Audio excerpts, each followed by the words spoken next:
নমস্কার, আমি তোমাদের advocate Indrani ma'am, West Bengal law একাডেমির রেক্টর এবং ডিরেক্টর।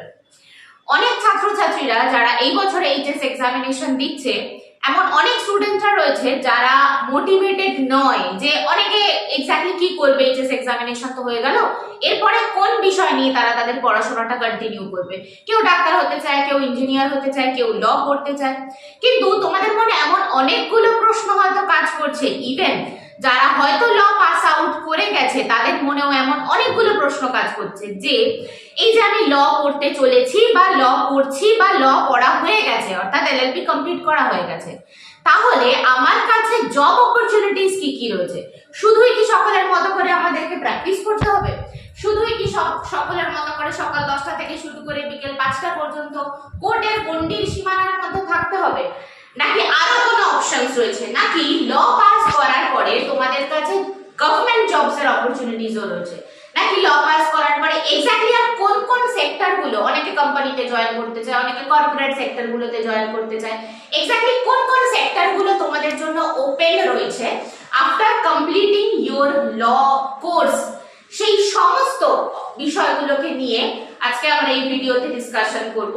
এবং এর আগের সপ্তাহে, অর্থাৎ এর আগের সপ্তাহে শনিবার ফেসবুকে, ওয়েস্ট বেঙ্গল একাডেমির ফেসবুক গ্রুপে একটি লাইভও হয়েছিল, যে লাইভে আমি ছোট ছোট ইনফরমেশনস গুলো দিয়ে রেখেছিলাম এবং বলেছিলাম যে ভবিষ্যতে এই বিষয় নিয়ে ইউটিউব চ্যানেলে আরো বিভিন্ন রকমের ইন ডিটেইলসে ডিসকাশন থাকবে, যেখানে থাকবে এক্স্যাক্টলি জব অপরচুনিটিস গুলো কি কি থাকছে, কোন কোন গভর্নমেন্ট জবস তোমরা অ্যাভেল করতে পারো, তার জন্য কি কি কোয়ালিফিকেশন লাগবে, তার জন্য কি কি কেমন কি স্ট্রাকচার থাকছে, মানে স্যালারি স্ট্রাকচার থাকছে, এবং কোন পদ্ধতিতে তোমরা সেই পোস্ট অ্যাপয়েন্টেড হতে পারো। তো এই সমস্ত বিষয়গুলো নিয়ে আজকে আমাদের এই ভিডিওতে থাকছে। অ্যাজ ওয়েল অ্যাজ তোমাদের মনে হতেই পারে যে তাহলে তো শুধুই ওয়েস্ট বেঙ্গলের মধ্যে আমাদেরকে কাজ করতে হবে। এই ভিডিওটাকে, অর্থাৎ এই ক্যারিয়ার অপশনসটাকে আমরা তিনটে সেগমেন্টে ভাগ করছি এই ভিডিওকে। অর্থাৎ ওয়েস্ট বেঙ্গলে তোমার জন্য কি কি জব অপরচুনিটিস রয়েছে ল করার পরে, ইন্ডিয়াতে তোমার জন্য কি কি জব অপরচুনিটিস রয়েছে, এবং শুধুই কি ইন্ডিয়াতে থেমে থাকবে, ইন্ডিয়ার বাইরে যাবে না? অনেকেই মনে করে যে না, ইঞ্জিনিয়ারিং করলে তো আমি ইন্ডিয়ার বাইরে গিয়ে কাজ করতে পারছি, তাহলে ল করার পরে আমি ইন্ডিয়ার বাইরে গিয়ে বা ফরেন কান্ট্রিজে কোনো জব অপরচুনিটিস পাবো না? হ্যাঁ, সেই অপরচুনিটিসও তোমাদের কাছে থাকছে। সেই সমস্ত ওভারঅল স্ট্রাকচার নিয়ে, অর্থাৎ এই আগের ধারণা, যেটাকে ট্র্যাডিশনাল থট যাকে বলা হয়, যে না ল পাস করার পরে শুধুই তোমাকে কোর্টেই প্র্যাকটিস করতে হবে, সেই সমস্ত ধ্যান ধারণাগুলো ভেঙে যাবে আজকের এই ভিডিওটা দেখার পরে। এবং আরো পরবর্তীকালে এই বিষয় নিয়ে আরো তিনটে সেগমেন্টে ভিডিও আসছে। তো চলো আজকে দেখে নিই এই ওয়েস্ট বেঙ্গলে কি কি জব অপরচুনিটিস তোমাদের কাছে থাকছে। দেখো, এই ক্যারিয়ার অপশনস ল পাস করার পরে ওয়েস্ট বেঙ্গলের দিক থেকে আমরা কতগুলো ভাগে এখানে ভাগ করেছি। কি কি রয়েছে? প্রথমে রয়েছে ল ফার্মস, সেটা corporate sector as well as litigation মানে আমরা এটাকে মামলা বলে থাকি। আচ্ছা, নেক্সট হচ্ছে in house legal counsel, next হচ্ছে জুডিশিয়ারি এন্ড পাবলিক সেক্টর, তারপরে রয়েছে লিগ্যাল প্রসেস আউটসোর্সিং, তারপরে রয়েছে একাডেমিশিয়া এন্ড রিসার্চ, আর লাস্ট ওয়ান হচ্ছে অল্টারনেটিভ ক্যারিয়ার অপশনস। এই অল্টারনেটিভ ক্যারিয়ার অপশনসটা কিন্তু তোমাদের জন্য খুব ইম্পর্টেন্ট হতে চলেছে, কারণ ওই যে বললাম যে এতগুলো সেক্টরে ভাগ করার পরেও অনেক ছোট ছোট সেক্টরস গুলো থাকে যেখানে কম্পিটিশন হয়তো তুলনায় কিছুটা কম, কিন্তু তারপরেও বেশ ভালো স্যালারি পাওয়া যায়, বেশ ভালো জব সিকিউরিটি রয়েছে। কে না চাইবে যে আমি একটা জায়গায় জব করছি এবং সেই জবটা যেন সিকিউর হয়, অর্থাৎ যখন তখন আমাকে এমপ্লয়ারের ইচ্ছা হবে যে কাল থেকে তোমাকে আসতে হবে না বা এক মাস পর থেকে তোমাকে আসতে হবে না, এই সিকিউরিটিটাও কিন্তু তোমাদেরকে প্রোভাইড করা হবে যদি ঠিকমতো লটা পাস করে বেরোতে পারো এবং ঠিক ঠিক প্রসেসগুলোকে মেইনটেইন করতে পারো। তো চলে এসো ইচ এন্ড এভরি সেক্টর গুলোকে নিয়ে আজকে আমরা ডিসকাশন করব। আচ্ছা, সবার আগে বলে দিই যে এই ভিডিওটি যে শুধুমাত্র ওয়েস্ট বেঙ্গল একাডেমি স্টুডেন্টসদের জন্য থাকছে তা কিন্তু নয়। যারা ইউটিউব চ্যানেলের ভিউয়ার্স বা যারা ল পড়তে চলেছো, স্ক্রল করতে করতে ভিডিওটা সামনে চলে এসে, তাদের সকলের উদ্দেশ্যে এই ভিডিওটি থাকছে। এবং আর একটা জিনিস বলে রাখি, আজকে যে যে জব অপরচুনিটিস গুলোর কথা আমি বলছি, যা স্যালারি আছে, যা কোয়ালিফিকেশন দরকার, যা যা ক্রাইটেরিয়া দরকার, এই সবটা যে আজকে থেকে 5 বছর পরে যে স্টুডেন্টসরা হয়তো এই ভিডিওটি দেখবে সেক্ষেত্রেও সেম ক্রাইটেরিয়া থাকবে, সেম স্যালারি স্ট্রাকচার থাকবে, এরকমটা কিন্তু নয়। কারণ salary structure, qualification, job opportunities এগুলো সময় থেকে সময় পরিবর্তিত হয়, মার্কেটের উপর অনেক কিছু ডিপেন্ড করে, গভর্নমেন্টের পলিসির উপর অনেক কিছু ডিপেন্ড করে। তাই সমসাময়িক সমাজে যে যে অপরচুনিটিস গুলো তোমরা ল পড়ার পরে পেতে পারো সেই অপরচুনিটিস গুলোকে নিয়ে আজকে আমি ডিসকাশন করছি ওয়েস্ট বেঙ্গল ল একাডেমির পক্ষ থেকে প্রফেশনাল টিচার্স দ্বারা। চলো এই ডিসকাশনসটা শুরু করি। তো কি কি ল ফর্মস গুলো রয়েছে পরপর একটু দেখো ল ফর্মস গুলো। ফার্স্ট হচ্ছে ফক্স এন্ড ম্যান্ডেল, নেক্সট হচ্ছে SK Acharya and company, next হচ্ছে DM Harish and company, Kolkata law chambers, MN Daspur and company. অনেকগুলো ল ফর্মস এর মধ্যে কয়েকটা গণ্যমান্য ল ফর্মস গুলোকে আমি এখানে তুলে ধরেছি।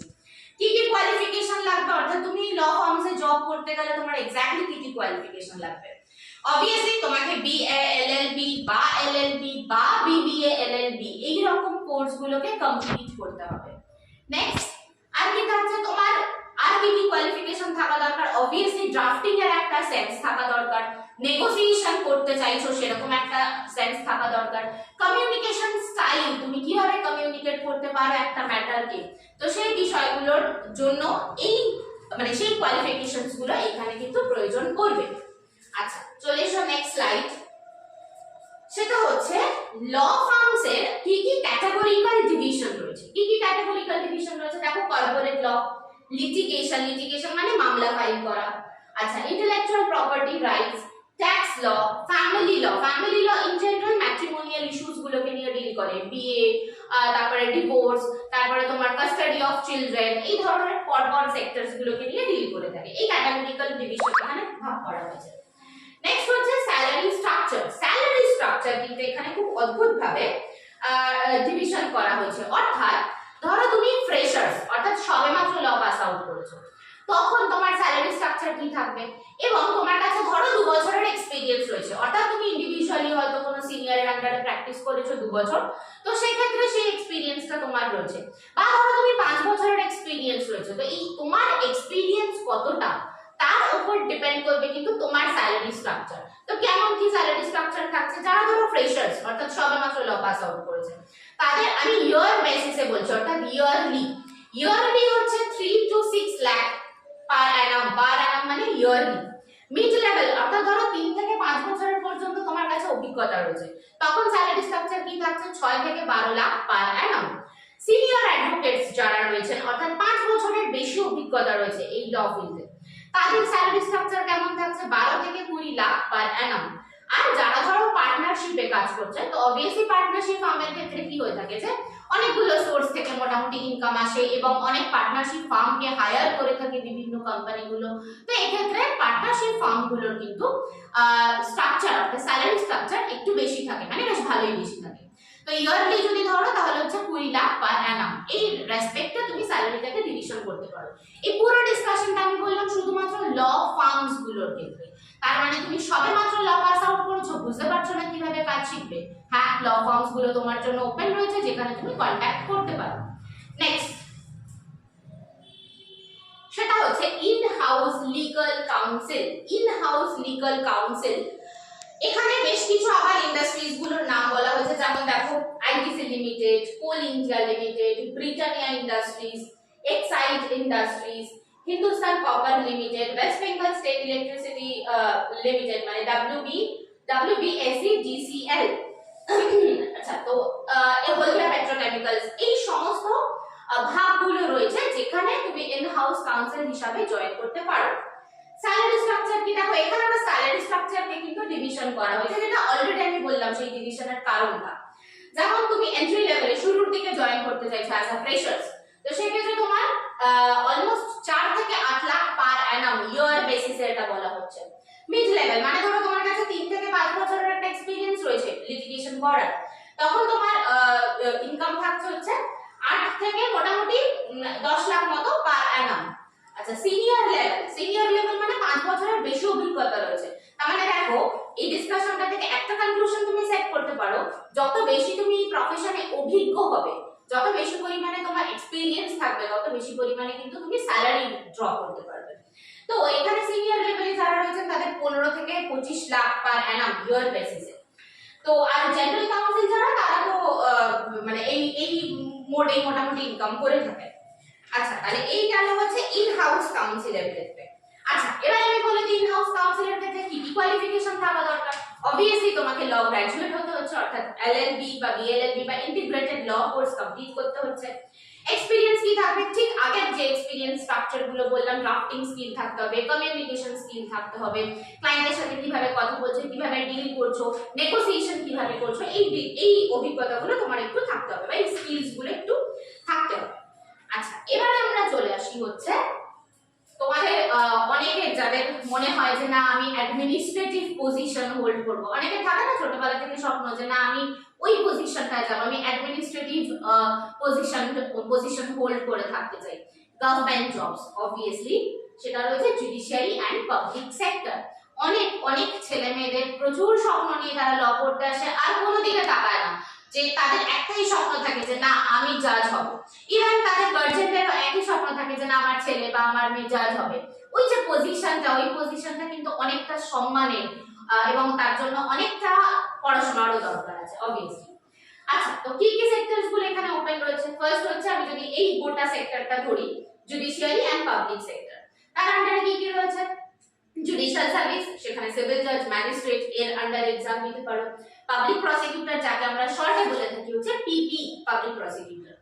নেক্সট হচ্ছে legal adviser in government department, আর হচ্ছে ল অফিসার ইন পিএসইউ।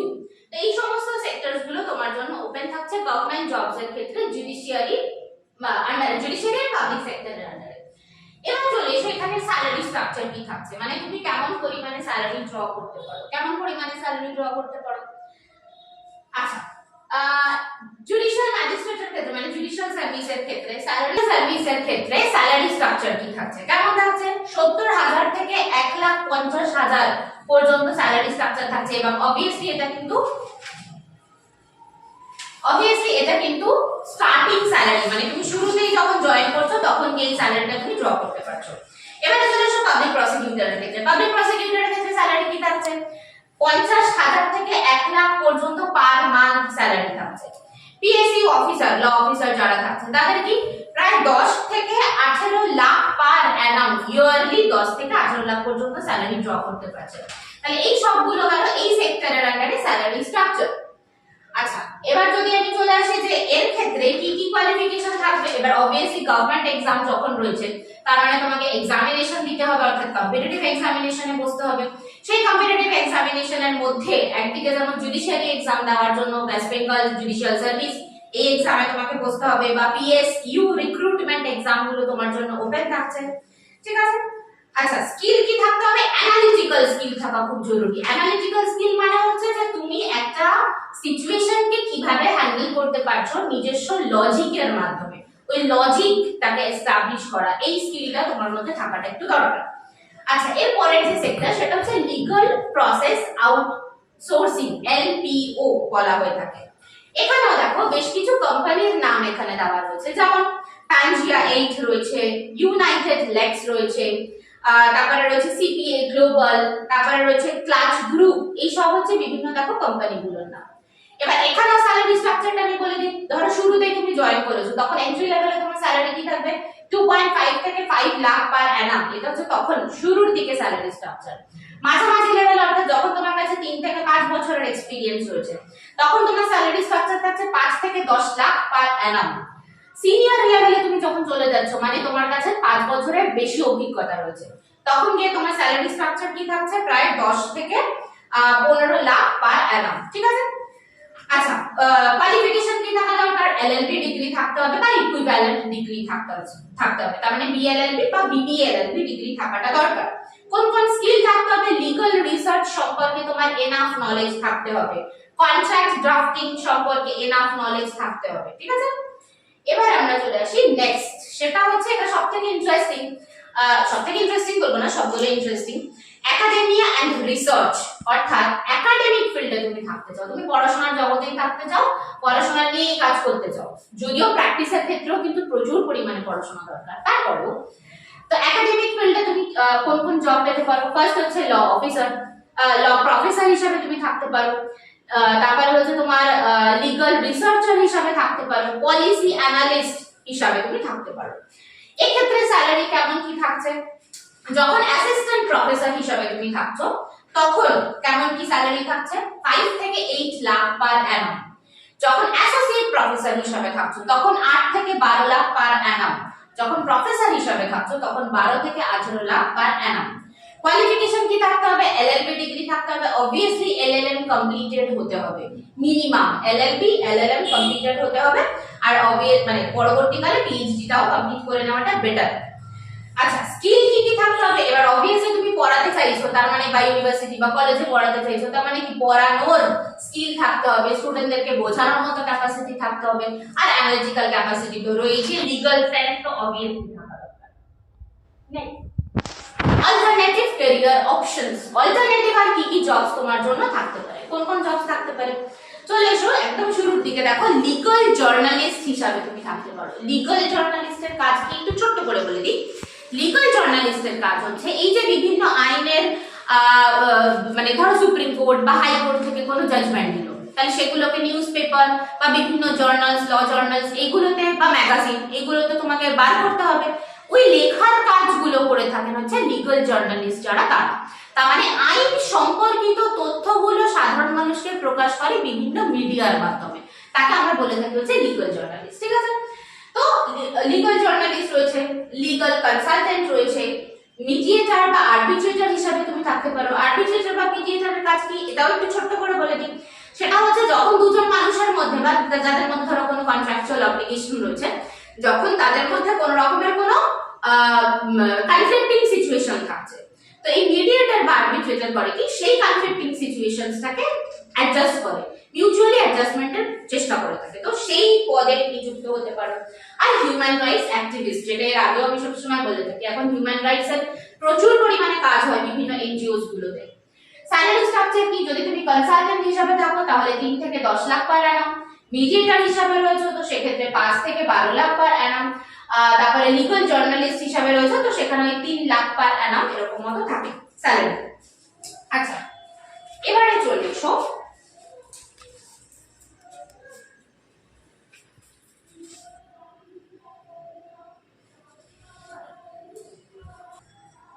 দেখো, এতক্ষণ পর্যন্ত আমরা ওভারঅল ডিসকাশন করছিলাম যে ওয়েস্ট বেঙ্গলে এই সেক্টরগুলো তোমার জন্য ওপেন রয়েছে। এখন আমি জাস্ট দুটো সেক্টরকে একটু ইলাবোরেট ওয়েতে ডেসক্রাইব করে দিই, কারণ এই দুটো সেক্টরে জবের চাহিদা কিন্তু খুব বেশি পরিমাণে থাকে। যেমন তার মধ্যে একটি হচ্ছে, মানে প্রথম যেটি বলছি সেটি হচ্ছে ব্যাংকিং সেক্টর। ব্যাংকিং সেক্টরে কোন কোন পদে তুমি নিযুক্ত হতে পারো, কোন কোন কাজগুলো তোমার জন্য ওপেন থাকতে পারে ল কমপ্লিট করার পরে? প্রথমে হচ্ছে লিগ্যাল অফিসার বা ম্যানেজার। ব্যাংকের লিগ্যাল অফিসার হিসাবে কিন্তু প্রচুর পরিমাণে প্রত্যেকটা ব্যাংক, সেটা পাবলিক ব্যাংক হয়ে থাকুক মানে গভর্নমেন্ট ব্যাংক হয়ে থাকুক বা গভর্নমেন্ট আন্ডারটেকিং ব্যাংক হয়ে থাকুক বা প্রাইভেট ব্যাংক, সবগুলোর ক্ষেত্রে কিন্তু লিগ্যাল অফিসারের চাহিদা খুব বেশি পরিমাণে থাকে। কারণ এই যে ব্যাংক বিভিন্ন পরিমাণে আইনের কাজগুলো করে, কাউকে লোন দিচ্ছে, সেই লোন রিকভারি, এই সমস্ত ম্যাটারগুলো এই লয়াররা মানে এই লিগ্যাল অফিসাররা কিন্তু সলভ করে থাকে। নেক্সট, এখানে আর কারা রয়েছে? রয়েছে কমপ্লায়েন্স অফিসার। কমপ্লায়েন্স অফিসার, এখানেও একই রকমের কোয়ালিফিকেশন থাকা দরকার, এলএলবি বা এলএলএম বা ইকুইভ্যালেন্ট ডিগ্রি থাকা দরকার। আচ্ছা, যে কোনো পাবলিক বা প্রাইভেট ব্যাংকগুলো হায়ার করে থাকে এরকম লয়ারদের। আচ্ছা, নেক্সট হচ্ছে কোম্পানি সেক্রেটারি। এটা খুব ইম্পর্টেন্ট। এটা অনেকে করে কি ল পড়তে পড়তে অর্থাৎ এলএলবি বা বিএলএলবি পড়তে পড়তেই সিএস এর জন্য পড়াশোনাটা স্টার্ট করে দেয়, কারণ এটাকে বলে শর্ট ফর্মে বলা হয় সিএস। তো এই সিএস এর পড়াশোনাটা করার মাধ্যমে কি হয়, ব্যাংকিং সেক্টর গুলোতে তুমি হায়ার পোস্টে জয়েন করতে পারো শুরুতেই, মানে যেই মুহূর্তে তোমার লটা কমপ্লিট হয়ে যাচ্ছে সেই মুহূর্তে তুমি ব্যাংকে অ্যাপ্লাই করলে তুমি হায়ার পোস্ট গুলোকে অ্যাকোয়ার করতে পারো। এই যে সিএস কোয়ালিফিকেশন কি থাকা দরকার তোমার কোম্পানি সেক্রেটারি হিসাবে? ল তো কমপ্লিট থাকতেই হচ্ছে, তার সাথে সাথে সিএস টাও কমপ্লিট থাকতে হচ্ছে। অনেক স্টুডেন্টরা কিন্তু একসাথেই এখন পড়াশোনাটা কন্টিনিউ করে দুটো কোর্সের জন্য। আচ্ছা, নেক্সট খুব ইম্পর্টেন্ট জিনিস যেটা হচ্ছে ডেট রিকভারি ট্রাইব্যুনাল, ডিআরটির মামলা বলা হয়ে থাকে। খুব ইন্টারেস্টিং, খুব বেশি পরিমাণে দক্ষতা লাগে এবং ছোট্ট সেক্টর হলেও প্রচুর পরিমাণে চাহিদা রয়েছে জবে। তার কারণ হচ্ছে ব্যাংকের ইনকাম কোথা থেকে আসে? ব্যাংকের ইনকামটা আসে ব্যাংক বিভিন্ন ব্যক্তিদেরকে লোন দিয়ে থাকে, তা হোম লোন দিয়ে থাকে বা যে কোনো এডুকেশন লোন দিয়ে থাকে। তো হয় কি মানুষেরা সেই লোনগুলো নিল, ইউজ করলো, কিন্তু তারপরে সেটাকে রিটার্ন করছে না, তো ব্যাংকের পলিসি অনুযায়ী তার এগেইনস্টে কেস ফাইল হচ্ছে বা যে সিকিউরিটিটা রেখেছিল সেই সিকিউরিটিটা বাজেয়াপ্ত করতে হচ্ছে, বিক্রি করার বন্দোবস্ত করতে হচ্ছে। এই সমস্ত লিগ্যাল ম্যাটার্স গুলোকে নিয়ে ডিল করা হয়ে থাকে এই ডেট রিকভারি ট্রাইব্যুনাল ডিআরটি এই মামলাগুলোতেও কিন্তু মানে এই সেক্টরগুলোতেও কিন্তু লিগ্যাল অফিসার হিসেবে জয়েন করা যেতে পারে। আচ্ছা, নেক্সট লিগ্যাল অ্যাডভাইজার, যেখানে তাদের মূলত কাজগুলো থাকে হচ্ছে পার্টি মানে ক্লায়েন্টস, ব্যাংকের কনজিউমার যারা থাকছে, ব্যাংকের এমপ্লয়ার যারা থাকছে, তাদেরকে বিভিন্ন লিগ্যাল ম্যাটার সম্পর্কে যথেষ্ট পরিমাণে নলেজ দেওয়া, যে আপনি যদি এই পদক্ষেপটা নেন তাহলে আপনাকে লিগালি এই কনসিকুয়েন্সেস গুলো ফেস করতে হবে। এই কাজগুলো করে থাকেন হচ্ছে লিগ্যাল অফিসার। আচ্ছা, কি employers in West Bengal. West বেঙ্গলে এমপ্লয়ার্স কারা, মানে এই ধরনের পোস্টগুলোতে কারা নিয়ে থাকে জবের জন্য, আমি অলরেডি বলে দিয়েছি। পাবলিক সেক্টর বিভিন্ন ব্যাংক, জাস্ট আমি এখানে কতগুলো ব্যাংকের নাম বলে দিয়েছি ফর এক্সাম্পল হিসাবে। ইউকো ব্যাংক, এলাহাবাদ ব্যাংক, এগুলো সব হচ্ছে পাবলিক সেক্টর ব্যাংক। প্রাইভেট ব্যাংকের মধ্যেও রয়েছে প্রচুর, অ্যাক্সিস ব্যাংক রয়েছে, কোটাক মাহিন্দ্রা ব্যাংক রয়েছে, এরা সব হায়ার করে থাকে এই পোস্টের জন্য, ঠিক আছে। আচ্ছা, এবার চলে আসি, তুমি এই যে জবস গুলো খুঁজবে তার জন্য কোন কোন জায়গা থেকে তুমি তোমার জন্য সুইটেবল জব অপরচুনিটিস খুঁজতে পারো। তো তার সোর্স কি, সেই সোর্সটাও আমি এখানে বলে দিচ্ছি। যেমন দেখো, লিঙ্কডইন, naukri.com, ইনডিড, shine.com, এই সমস্ত সাইট গুলোতে তুমি তোমার জন্য প্রয়োজনীয় নিজের সুইটেবল জব অপরচুনিটিস খুঁজতে পারো। এবারে দেখো, এই যে এতগুলো আমি ইনফরমেশন পরপর বলতে রাখলাম, তোমাদের পক্ষে মনে রাখা নিশ্চয়ই খুব কষ্টকর হবে, আবার বসে বসে নোট ডাউন করতে হবে, এই ভিডিওটা বারবার করে চালিয়ে এত ঝামেলা করার কোনো প্রয়োজন নেই। এই সুবিধাটা তোমাদের দিচ্ছে ওয়েস্ট বেঙ্গল ল একাডেমি, অর্থাৎ এই ভিডিওটার ঠিক নিচে একটা লিংক যাবে, হোয়াটসঅ্যাপ গ্রুপ লিংক যাবে। ওই লিংকে তোমরা যদি একটু জয়েন করে যাও, তাহলে এই যে পিপিটি গুলো প্রেজেন্টেশন হচ্ছে বা এই ধরনের স্লাইডস গুলো দেওয়া হচ্ছে, তার ইন ডিটেইলস ইনফরমেশন, কোন কোন অপরচুনিটিস তোমাদের কাছে থাকছে, তার টোটাল কপি তোমাদের কাছে সেই হোয়াটসঅ্যাপ গ্রুপে সেন্ড করা হবে। তার জন্য নিচের যে লিংকটা রয়েছে সেই লিংকে তোমরা গ্রুপে জয়েন করে যাও, বাকি ইনফরমেশন, বাকি পিডিএফ ফরম্যাটের সমস্ত ইনফরমেশন তোমাদের সাথে শেয়ার করে দেওয়া হবে। নেক্সট আমরা চলে আসি আমাদের ওয়েস্ট বেঙ্গলের লাস্ট তো বলা যায় না, কারণ প্রচুর জব অপরচুনিটিস থাকে, কিন্তু তার মধ্যেও যেটা মেইন ক্রাইটেরিয়া বা মেইন জিনিস সেক্টর, সেটা হচ্ছে রেলওয়ে। অনেক ছেলে মেয়েরা এই ছোট ছোট সেক্টর গুলোতেও জয়েন করে, সুবিধা কি, কারণ কম্পিটিশন কম। তো এই রেলওয়ের মধ্যে কোন কোন পোস্ট গুলো বা কোন কোন পোস্ট গুলো তোমাদের জন্য থাকতে পারে। Indian railway legal services, IRLS short ফর্মে বলা হয়ে থাকে। Next, legal consultant recruitment. Next, law officer in railway public sector, PSUS। আচ্ছা, রেলওয়ে ক্লেইমস ট্রাইব্যুনাল, RCT, এটা একটা। আর group A and group B services, রেলওয়ের আন্ডারে লিগাল অফিসার হিসাবে সেখানেও কিন্তু জয়েন করতে পারো। তাহলে দেখো, এই সমস্ত পার্ট গুলো তোমাদের জন্য ওপেন থাকছে যখন তোমরা লটাকে কমপ্লিট করতে পারছো। আরেকটা লাস্ট কয়েকটা জিনিস, সেটা হচ্ছে তোমাদের মনে প্রশ্ন আসতেই পারে যে ম্যাম এতগুলো আপনি জব অপরচুনিটিস বললেন, কিন্তু এর জন্য কোন কোন এক্সাম দিতে হয়, এক্সামের নামগুলো তো বললেন না। আমি লাস্টে সেই নামগুলো তোমাদেরকে বলে দিচ্ছি। পার্টিকুলার ওই সাইটে গিয়ে তুমি যদি চেক করো, দেখবে নোটিফিকেশন বেরোতে থাকবে, মানে বেরোয় গভর্নমেন্টের পক্ষ থেকে। যেমন ফার্স্ট এক্সাম যেটা জ্যাগ, জজ advocate general for legal officer in army, আর্মিতেও লিগাল অফিসারদের কিন্তু জয়েন মানে নেওয়া হয়ে থাকে, রিক্রুটমেন্ট হয়ে থাকে। UGC, net, set, government universities বা কলেজেসে যারা জয়েন করতে চাইছে প্রফেসর বা অ্যাসিস্ট্যান্ট প্রফেসর হিসেবে, তাদের জন্য। IBPS এক্সামিনেশন মূলত হয়ে থাকে, বা IBPS law officer, IBPS SO law officer scale 1, IBPS RB exam for banking sector, মানে বিভিন্ন ব্যাংকিং সেক্টর জন্য তোমাকে এই অফিসার মানে এই পদে এই এক্সামগুলো দিতে হবে। Next, RBI Reserve Bank of India, সেখানেও লিগাল অফিসারদের নিয়োগ করা হয়ে থাকে। তো সেখানে RBI grade B officer, DR general, আর RBI grade B officer, DEPR, DSIM, এগুলো এই সমস্ত এক্সামস গুলো দিতে হবে। সেবি গ্রেড A অফিসার, এই সমস্ত এক্সামস রয়েছে। আর তো এছাড়াও বিভিন্ন চিফ ল অ্যাসিস্ট্যান্ট, যার জন্য স্পেসিফিক কিছু কিছু এক্সপেরিয়েন্সেস দরকার, মানে 3 বছর 5 বছর তোমার এক্সপেরিয়েন্স দরকার, প্র্যাকটিসিং এক্সপেরিয়েন্স দরকার। এই সমস্ত ম্যাটার গুলো তুমি পেতে পারো যদি তুমি লটা পাস করে থাকো। বা যাদের ল করার ইচ্ছা আছে তাদের জন্য বলে দিচ্ছি যে আছে, অপশনস রয়েছে, শুধুই কোর্টে প্র্যাকটিস করা নট দ্য অনলি অপশন। তো আজকে আমি শুধুই ওয়েস্ট বেঙ্গলে জব অপরচুনিটিস কি কি আছে সেগুলো নিয়ে ডিসকাশন করলাম। এর পরের ভিডিওগুলোতে ইন্ডিয়া ব্রড এই সমস্ত জায়গাতেও কি কি অপরচুনিটিস তোমাদের জন্য ওয়েট করছে যদি ঠিকমতো লটা করতে পারো, এই সমস্ত ম্যাটারগুলো নিয়ে তোমাদের সাথে ডিসকাশন করবো। আজকের জন্য এই ভিডিওটি এই পর্যন্তই। Thank you.